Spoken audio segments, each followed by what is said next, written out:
Hello everyone, a very warm welcome to Meenakshi's bio academy. I'm your educator Meenakshi Rajput और आज हम करने वाले हैं टिफर के PYQs 2022 के बायोलॉजी पार्ट हम लोग सॉल्व करेंगे। ठीक है, इसके बाद 2021 का आ जाएगा ना, आपके पास 5 इयर्स के जो है वो पूरे कंप्लीट हो जाएंगे। ठीक है, उसके बाद हम देखेंगे कि हमें और क्या करना है। ठीक है, तो फिलहाल तो मैं 5 इयर्स के करा रही हूँ, 2020 का भी ले लूँगी। अगर आप लोग कहेंगे तो आप लोग कमेंट में मुझे बता सकते हो कि और क्या आप लोग सॉल्व करना चाहते हो और क्या किस तरीके के सेशंस चाहते हो, कोई पर्टिकुलर टॉपिक पढ़ना चाहते हो तो आप प्लीज़ कमेंट में मुझे बताइए, मैं वो वीडियो बनाऊंगी। जैसे अभी मेरे पास आए हुए हैं कुछ request for the probability risk assessment वाले जो क्वेश्चंस है, तो वो मैं जल्दी ही प्लान करने वाली हूँ। ठीक है, चलिए। सो अगर सेशन अच्छा लगता है तो प्लीज़ लाइक करिए, कमेंट करिए एंड सब्सक्राइब कर लीजिएगा चैनल को अगर नए हैं तो। चलिए स्टार्ट करते हैं, है ना। Okay, so I have qualified CSI NET examination 3 times. I have guided 800 plus IT JAM aspirants, 200 plus CSI NET aspirants, and I have good research experience also, जो कि आपको आपके टिफर के क्वेश्चन सॉल्व करने में ज़रूर काम आएगा। Okay, so first question जो है, a family has 3 children. What is the probability that they have exactly one daughter? Okay तो 3 चिल्ड्रन के लिए इन्होंने बोला है। अब एग्जैक्टली 1 डॉटर के चांसेस क्या है। अब इसमें कई बच्चे सोचेंगे कि डायरेक्टली हम क्या कर दें, 1/2 कर दें। नहीं, ऐसा नहीं होता है ना।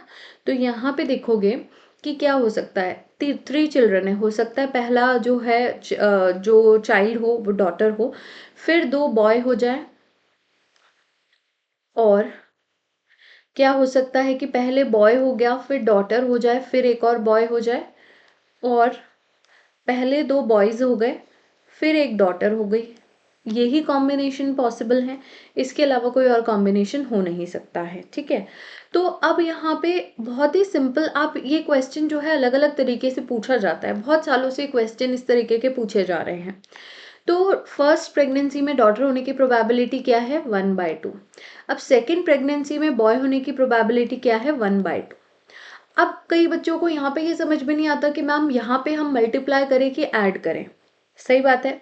तो देखो, ये जो फर्स्ट प्रेगनेंसी में जो ये डॉटर हुई है और सेकेंड प्रेगनेंसी में ये जो सन हुआ है, क्या ये फर्स्ट प्रेगनेंसी और सेकेंड प्रेगनेंसी जो है इंडिपेंडेंट इवेंट्स हैं, mutually independent, right. Mutually independent है। ऑब्वियसली फर्स्ट प्रेगनेंसी में क्या हो रहा है उससे कोई फर्क नहीं पड़ता कि सेकेंड में क्या होने वाला है। ठीक है, तो these 2 events are mutually independent. तो जब भी म्यूचुअली इंडिपेंडेंट इवेंट्स की हम बात करेंगे तो हम वहाँ पे क्या करेंगे, मल्टीप्लाई करेंगे। ठीक है, इस तरीके से। ओके, तो म्यूचुअली इंडिपेंडेंट इवेंट्स होंगे तो वहाँ पे क्या होगा, प्रोडक्ट होगा, मतलब कि मल्टीप्लिकेशन होगा वहाँ पे, है ना। और उसी रूल को हम क्या बोलते हैं, एंड रूल बोलते हैं। ठीक है, समझ में आ गया सभी को। तो यहाँ पे अगर हम इसको सॉल्व करेंगे तो आ जाएगा 1/8। सिमिलरली ये जो सेकेंड वाला कॉम्बिनेशन है, इसके अंदर भी फर्स्ट प्रेगनेंसी में बॉय होने की प्रोबेबिलिटी 1/2 है, सेकेंड में डॉटर होने की 1/2, थर्ड में बॉय होने की 1/2। तो अगेन इसको भी हम इसी तरीके से सॉल्व कर देंगे, तो हमारे पास में क्या आ जाएगा, 1/8 आ जाएगा। सिमिलरली इस थर्ड कॉम्बिनेशन में भी हम क्या करेंगे, इसी तरीके से सॉल्व करेंगे, तो हमारे पास में क्या आ गया, 1/8 आ गया। ठीक है, तो अब ये 3 कॉम्बिनेशन हो सकते हैं। एग्जैक्टली 1 डॉटर उन्होंने बोला है, तो 1 डॉटर होगी तो 2 बॉयज होंगे, 3 कॉम्बिनेशन हो गए। तीनों के अंदर हमने प्रोबेबिलिटी इस तरीके से निकाल ली है। बट इन्होंने पूछा कि एक डॉटर होने की क्या प्रोबेबिलिटी होगी। अब इन तीनों में से कोई एक कॉम्बिनेशन ही पॉसिबल है, राइट। या तो क्या हो सकता है, अब मेरे वर्ड्स पे ध्यान देना, या मतलब क्या होता है, और। ठीक है, ये थोड़ा मैंने इसको इस तरीके से लिखा है हिंदी में जिससे तुम लोग को समझ में कंफ्यूज ना हो जाओ। या, ठीक है, या मतलब होता है और। या तो ये कॉम्बिनेशन होगा कि भाई अगर पहले डॉटर हो गई तो बाद में 2 बॉयज हो जाएंगे, या तो ये कॉम्बिनेशन पॉसिबल है, या फिर ये पर्टिकुलर कॉम्बिनेशन पॉसिबल है, या फिर ये पर्टिकुलर कॉम्बिनेशन पॉसिबल है। ठीक है, अब एक ही डॉटर होनी है, या तो वो सबसे पहले हो जाए, या फिर 2 बॉयज हो उनके बीच में हो जाए, या फिर सबसे लास्ट में एक डॉटर हो, तीनों में से एक ही होगा। तो जब भी हम या करते हैं मतलब कि क्या होता है, म्यूचुअली एक्सक्लूसिव इवेंट में होता है। अगर बच्चों ये हो गया, मतलब पहले डॉटर हो गए और 2 बॉयज हो गए, तो अब ये कॉम्बिनेशन पॉसिबल नहीं है, राइट। तो ये अगर फर्स्ट डॉटर हो गई तो ये दोनों कॉम्बिनेशन क्या हो गए, एक्सक्लूड हो गए। तो यहाँ पे ये क्या इवेंट्स हो गए, म्यूचुअली एक्सक्लूसिव इवेंट्स हो गए, right. These are the mutually exclusive events. तो जब भी हम म्यूचुअली एक्सक्लूसिव इवेंट्स की बात करते हैं हम वहाँ पे क्या लगाते हैं, सम रूल लगाते हैं, एडिशन करते हैं हम वहाँ पे। तो जब भी यहाँ पे क्या होगा, मैंने जैसा कि बोला, और या तो ये कॉम्बिनेशन पॉसिबल है या ये होगा या फिर ये होगा। तो जब भी इस तरीके का होगा तो हम क्या करेंगे, ऐड करेंगे। तो 1/8 + 1/8 + 1/8 इज इक्वल्स टू 3/8। ये हो जाएगा आपका आंसर 3/8, दैट इज बी। ठीक है। अब वहाँ पे ये भी बोल सकता था कि एक बॉय होने की क्या प्रोबेबिलिटी होगी, है ना। तो जब भी इस तरीके से क्वेश्चन कर होगा तो आप इस तरीके से कॉम्बिनेशन बना के देख लेना। अगर वो आपको ऐसे बोलता कि पहले बॉय और सेकंड गर्ल होने की प्रोबेबिलिटी क्या होगी, तब हम इस तरीके से उसे सॉल्व नहीं करते, क्योंकि उसने पहले ही बोल दिया है आपको कि पहले ही होगा एंड सेकंड ही होगा। तब आपको इस तरीके से सॉल्व करने की ज़रूरत नहीं है कि फर्स्ट बॉय हो चुका है देन सेकेंड गर्ल होने की प्रोबेबिलिटी क्या है। आप सॉल्व कर दोगे 1/2 हो गया, सिंपल, करेक्ट। बट जब हमें नहीं पता है तो इस तरीके से हमें सॉल्व करना पड़ेगा। ओके चलिए नेक्स्ट क्वेश्चन क्या है। नेक्स्ट क्वेश्चन बोल रहा है if only 2 nucleotide A and G occur in 4 base pair DNA sequence, how many such sequences are possible. देखो क्वेश्चन में इसने बोला अगर आपके पास ओनली 2 ही न्यूक्लियोटाइड्स हैं इन अ 4 base pair DNA sequence, 4 base pair का डीएनए का सीक्वेंस है और आपके पास में ओनली 2 न्यूक्लियोटाइड्स ही इसके अंदर होंगे, तो उस केस में क्या होगा कि आपको 4 बेस पेयर बनाने, 2 ही आपके पास है तो आप क्या करोगे, 2 ही बेस पेयर है और आपको 4 का सीक्वेंस बनाना है, राइट। तो आप क्या कर दोगे, 4 बेस पेयर का सीक्वेंस बनाना है। तो आप इसको इस तरीके से सॉल्व कर देंगे। तो आप सॉल्व करेंगे तो आपके पास में आएगा, सॉरी 18 16, ठीक है 16 आएगा आपके पास में। तो आपका आंसर हो जाएगा 16। ओके सो यहाँ पे आंसर है हमारा सी। भाई 2 ही बेस पे 2 ही न्यूक्लियोटाइड्स हैं, 4 बेस पेयर का सीक्वेंस बनाना है, तो आप इसको इस तरीके से सॉल्व कर दो, 16 कॉम्बिनेशन पॉसिबल होंगे। अगला क्वेश्चन ये बोल रहा है a hypothesis is a statement. देखो हाइपोथेसिस क्या होता है, एक तरीके से हम एक स्टेटमेंट दे रहे हैं, उसको अभी हमने कुछ प्रूव नहीं किया, एक तरीके से वो एक आइडिया है, हमने बोला कि ऐसे करके हम ऐसे करेंगे, है ना, तो ऐसा हो सकता है। अब हम उसको ऐसा हो सकता है बट अभी हमने उसको क्या करेंगे, उसको पहले एक्सपेरिमेंट लगा के देखेंगे। तो हो सकता है कि वैसा जो हमने बोला है वो हो जाए, जो हम एक हाइपोथेसिस में बोले। मान लो कि मैंने ऐसा बोला कि मैं एक्सपेरिमेंट लगाऊंगी तो मुझे रिजल्ट मिलेगा, मतलब मैं ये करना चाहती हूँ, बट मैंने एक्सपेरिमेंट लगाया तो हो सकता है कि मेरा रिजल्ट नहीं आया, तो वो हाइपोथेसिस क्या हो जाएगी, रिजेक्ट हो जाएगी। बट अगर वो हो गया तो हम उसको बोलेंगे कि वो क्या हो गया, हाइपोथेसिस अप्रूव हो गया है ना। तो हम बोल सकते हैं कि जो हाइपोथेसिस है वो नल भी हो सकता है, जैसा कि अगर वो नहीं हुआ, फेवर में नहीं आया, अप्रूव नहीं हुआ, तो वो नल हो जाएगा, ठीक है। सो यहाँ पे hypothesis statement that is testable using the experiments. Okay okay alright next question क्या है। नेक्स्ट क्वेश्चन में इसने बोला a mammalian cell typically has 1.2 meters when it is completely outstretched of the double stranded DNA। ठीक है उसका जो पूरी लेंथ है ना वो इतनी है, अपने उसको डबल स्ट्रैंडेड डीएनए को पूरा स्ट्रेच कर दिया है। The total time to duplicate the DNA is 5 hours। यहाँ पे जो टोटल टाइम लग रहा है 1.2 को मीटर्स को डुप्लीकेट होने में जो लगता है वो लगता है 5 hours।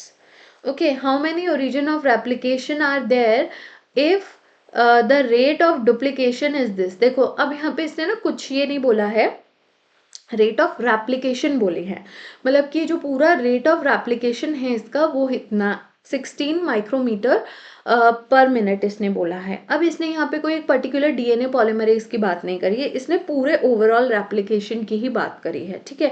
मतलब पूरा जो एक रेप्लिकेशन बबल बन रहा है वो कितनी देर में वो पूरा रेप्लिकेशन वहां से कंप्लीट होता है, यहाँ पर ये बात हुई है, सिंपल।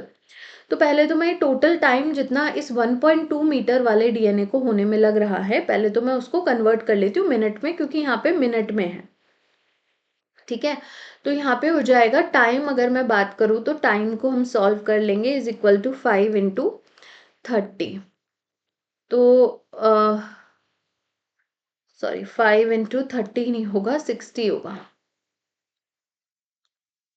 60, ठीक है, मिनट्स में कन्वर्ट कर रहे हैं ना, मैं 30 से क्यों कर रही थी, 300 लिखना था मेरे को आंसर इसका, तो मैंने उसको 30 लिख दिया। ओके, सो इट इज़ 300, है ना। तो ये हो गया टाइम। अब यहाँ पे 1.2 मीटर्स है, तो 1.2 मीटर्स को जो टोटल लेंथ है, उसकी जो टोटल लेंथ या टोटल साइज है, उसको मैं मीटर्स को कर लेती हूँ माइक्रोमीटर्स में, तो इंटू 10⁶ माइक्रोमीटर हो गया, ठीक है, क्योंकि यहाँ पे माइक्रोमीटर में ही दिया गया है। और जो रेट है, जो रेट ऑफ डुप्लीकेशन है, वो ऑलरेडी दिया गया है 16 माइक्रोमीटर, इसमें भी मैं लिख देती हूँ, पर मिनट है, ठीक है।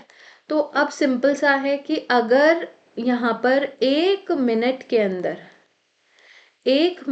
अंदर वो कितना कर रहा है, 16 माइक्रोमीटर को कर रहा है इस रेट से, मतलब 1 मिनट के अंदर जो है 16 माइक्रोमीटर रेप्लिकेट कर रहा है, तो टोटल 300 मिनट है।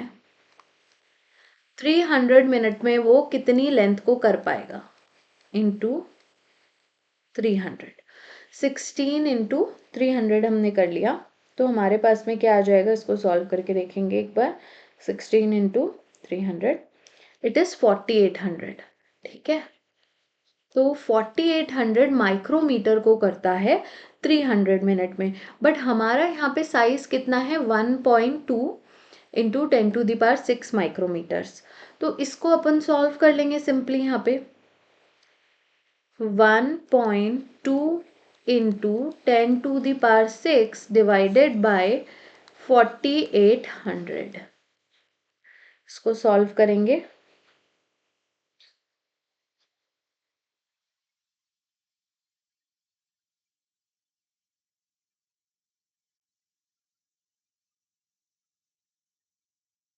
इट विल कम 250, इसको जो हम सॉल्व करेंगे हमारा आंसर आ जाएगा 250, तो इसका मतलब 250, देखो अब से ये हमारा आंसर आया 250। अब यहाँ पे 250 क्या है, नंबर ऑफ ओरिजिन है, ठीक है।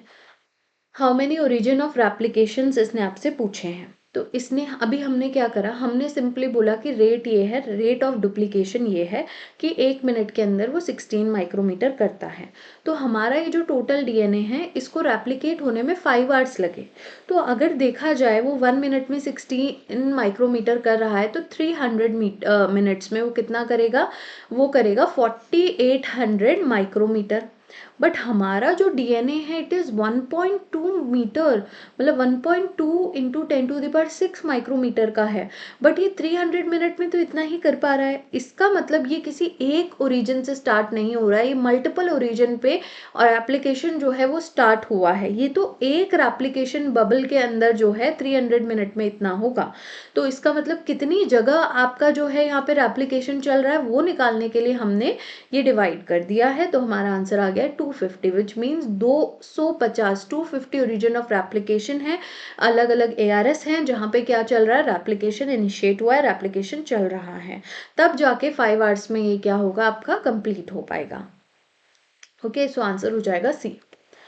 ओके, नेक्स्ट क्वेश्चन, इस तरीके का एक क्वेश्चन मैंने या तो 25 वाले में भी कराया है या फिर 24 में कराया है, बट ये क्वेश्चन मैंने करवाया है इस तरीके का ही, ठीक है। So imagine that you are looking at one cancer cell under the microscope, are trying to estimate the probability that it will die due to chemotherapy regime, ठीक है। हम कैंसर सेल को ऑब्जर्व कर रहे हैं। अब 95% जितने भी कैंसर सेल्स हैं, ठीक है, cancer cells, imagine that you are looking at one cancer cell and trying to estimate the probability that you know that the 95% of the cells treated with the chemotherapy, मतलब एक scenario लेके चलते कि 95% जो होते हैं उनके अंदर क्या होता है, P53 जीन जो है वो ऑन हो जाता है, and these have the 80% of chances of dying. ये जो 95% सेल्स हैं, इन सेल्स के अंदर 80% चांस होते हैं मरने के, क्यों, क्योंकि इनके अंदर P53 जो है वो क्या हो गया है, ऑन हो गया है। वहीं पे जो बचे हुए 5% है, इनके अंदर P53 जो है आफ्टर कीमोथेरेपी ट्रीटमेंट, ये P53 जो है ऑन नहीं हो पाया है, ऑफ ही है। बट स्टिल ऐसा तो नहीं इनके अंदर ऑन नहीं हुआ है तो ये मरेंगे ही नहीं। तो इस 5% के ओनली 10% ही चांसेस होते हैं क्या होने के, मरने के। 10% चांस है ऑफ डाइंग। ठीक है, अब इसने हमसे पूछा what is the probability that cell you are looking at will die. अब ये जो हम कैंसर सेल को ऑब्जर्व कर रहे हैं अंडर द माइक्रोस्कोप, अब इसको हम कीमोथेरेपी दे रहे हैं, तो अब हमें ये नहीं पता है ना, अब हो सकता है, अब अगेन यहाँ पे प्रोबेबिलिटी देख रहे हैं, अब अगेन ध्यान से देखेंगे, या तो हो सकता है उसके अंदर P53 ऑन हो जाए, या फिर हो सकता है ना हो, दोनों ही चांसेस हमें तो लेने पड़ेंगे, करेक्ट। क्योंकि हमें कैंसर सेल को देख रहे हैं ना, हम उसको देख के ये नहीं कह सकते कि उसके अंदर कीमोथेरेपी के बाद में P53 ऑन होगा या नहीं होगा, तो हमें तो दोनों ही चांसेस लेकर चलने पड़ेंगे, राइट, करेक्ट। तो अब यहाँ पे अगर हम उसके मरने के, अगर मैं उसके चांसेस देखूंगी तो मेरे को दोनों के ही अंदर जो डेथ के, सेल की डेथ के चांसेस है वो लेने पड़ेंगे। तो अब यहाँ पे कितने सेल हैं, 0.95 सेल्स हैं, उसके अंदर मरने के चांस कितने, 80%। 80% मतलब मैं 0.8 लिख ले रही हूँ, ठीक है। यहाँ पे क्या है, 5% सेल है, उसमें उसके मरने के चांसेस कितने हैं, यहाँ पे 10%, तो उसको मैंने 0.1 ले लिया है, ठीक है। अब अगेन एक चीज ध्यान रखेंगे, अब ये जो एक कैंसर सेल है, ये जो एक कैंसर सेल है, अब इसके अंदर या तो ये हो सकता है कि P53 ऑन हो जाए, या फिर ये हो सकता है कि ऑन ना हो, है ना। तो हमको दोनों के ही चांसेस लेने पड़ेंगे। और अभी अभी मैंने फर्स्ट क्वेश्चन में बताया कि जब भी हमें क्या करना है, प्रोबेबिलिटी जब भी हम सॉल्व करें, जब भी हमें एक कंडीशन लेनी, या तो ये होगा या फिर ये होगा, तो हम क्या करेंगे, हम ऐड करेंगे। जब भी क्या आएगा, या आएगा, तो हम क्या करेंगे, यहाँ पे ऐड कर देंगे, ठीक है। या तो ये होगा या फिर ये होगा, तो हम उसको ऐड करेंगे। अभी हम इसको सॉल्व करेंगे, देखें कितना आएगा। इसको कैलकुलेशन मैं साथ साथ ही करती जा रही हूँ क्योंकि मैंने पहले नहीं करी है। 0.95 इंटू 0.8, ये हो गया आपका 0.76 प्लस 0.05 इंटू 0.1, ये हो गया आपका 0.005। तो ये टोटल हो गया आपका 0.765। अब परसेंट में पूछा है, कि यहाँ पे परसेंट में पूछा है, तो इसको इंटू 100 कर देंगे, तो हमारा आंसर आ जाएगा, दैट इज 76.5। तो आपका आंसर हो गया है यहाँ पर ए। बहुत ही सिंपल क्वेश्चन था। चलो अगला क्वेश्चन ये है that if a person has memory loss which part of the brain is likely affected. So उस इंडिविजुअल का हिप्पोकैम्पस एरिया जो है वो अफेक्टेड है, क्योंकि जो भी न्यू मेमोरीज बन रही हैं, है ना, मतलब उनको रिटेन करने का, वो सारी चीज़ें जो होती है वो हिप्पोकैम्पस वाला जो रीजन है वो करता है, formation of the new and declarative memories. तो अगर हिप्पोकैम्पस इज अफेक्टेड तो मेमोरी लॉस इस इंडिविजुअल को होगा ही होगा, है ना। देन ये बाकी के जितने भी यहाँ पे जो हैं, जैसे ये सारे जो बाकी के ऑप्शंस हैं, उनके जो भी फंक्शंस है वो किस तरीके से मेमोरी को कंट्रोल करते हैं, वो मैंने यहाँ पे आपको दिया गया है, ठीक है। तो आप यहाँ पे एक बारी उसको देख सकते हो, ओके। सबका जो फंक्शन है उसको देख सकते हो, नोट कर सकते हो अपने नोट्स में। Next, mature vertebrate erythrocytes always. अब यहाँ पे इसने क्या बोला, इसने मेच्योर वर्टेब्रेट यूज किया है ना। तो वर्टेब्रेट में क्या होता है, अगर हम मैमल्स को देखें फॉर एग्जांपल, तो उनके अंदर क्या होता है, they have the A nucleated. A nucleated मतलब कि जो सेल्स होते हैं उनके अंदर न्यूक्लियस जो होता है, मेच्योर इरिथ्रोसाइट्स में या आरबीसीज में न्यूक्लियस जो होता है वो एब्सेंट होता है, ए न्यूक्लिएटेड होते हैं। तो न्यूक्लियस एब्सेंट होने से क्या हुआ, न्यूक्लियस एब्सेंट होने से वहाँ पे स्पेस बना और ज़्यादा क्या, ऑक्सीजन को बाइंड करने के लिए, करेक्ट। तो यहाँ पे ये जो होता है ये मैमल्स के अंदर मिलता है, बट क्या होता है कि सारे वर्टेब्रेट्स जो उसके अंदर, बर्ड्स भी आएंगे, रेप्टाइल भी आएंगे, कि सभी वर्टेब्रेट्स के अंदर जो न्यूक्लियस होता है क्या वो एब्सेंट होता है, नहीं, राइट। तो इसके लिए हम कई बच्चों को इस क्वेश्चन में डी लगा कर आ जाएंगे, ठीक है। मैंने भी एक बार इसका आंसर डी लगा दिया था, मैंने इसको ढंग से पढ़ा नहीं था, आई थिंक मैंने कहीं पे तो उसको, इस क्वेश्चन को पहले भी करवाया है मुझे याद है, या फिर मैंने इसको किसी लाइव क्लास में कराया, कुछ तो भी है, तब मैंने इस क्वेश्चन को लिया और मैंने भी डी लगा दिया था इसका आंसर, ठीक है, क्योंकि मुझे मैंने पूरा ढंग से इसको पढ़ा नहीं। तो इस तरीके के क्वेश्चन जो है वो टिफर में आएंगे, है ना।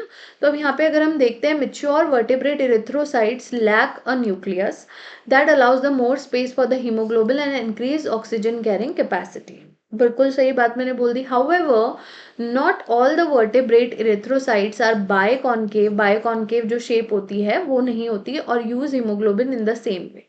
Mammals have the biconcave and anucleated. Birds, reptiles, amphibians, and fishes have the nucleated RBCs, not the anucleated.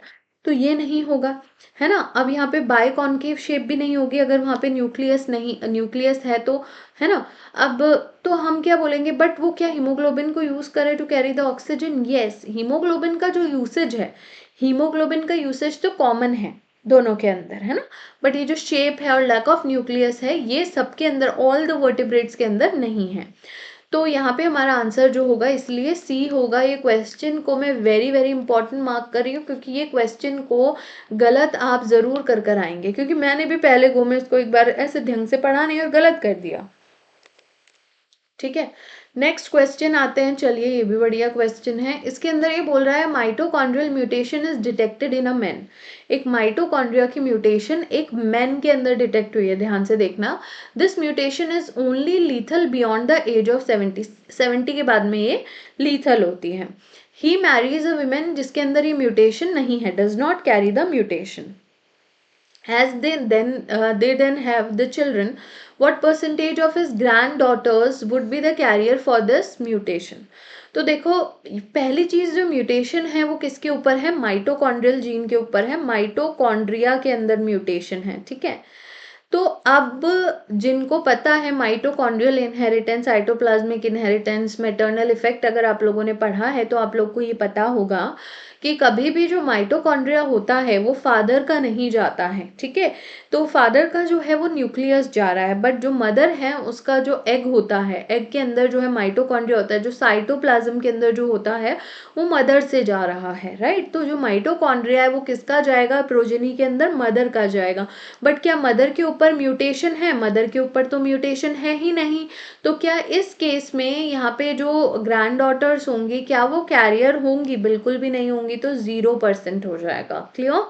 चलो अगला क्वेश्चन हम देखते हैं। Next question, the nervous system of invertebrates differ from the nervous system of vertebrates in the following veg. ठीक है, देखो, अब vertebrate हो या इनवर्टेब्रेट हो, दोनों के अंदर ही क्या हो रहा है? सिनेप्सिस हो रहा है, ठीक है। यहाँ पे जो है एक्शन पोटेंशियल दोनों के अंदर हमें देखने को मिलेगा, ऐसा नहीं कि एक्शन पोटेंशियल हमें नहीं देखने को मिलेगा। इनवर्टेब्रेट्स डू हैव, यहाँ पे उनके अंदर न्यूरॉन्स भी होते हैं and they generate action potential too and they can have the electrical synapses too. तो ये पॉइंट ध्यान रखना है। हाउएवर बट इनके अंदर जो कंडक्शन होता है वो अलग होता है। Their neurons are not myelinated. Instead, they rely on larger axon diameters, like in the squid giant axon, to increase the conduction speed.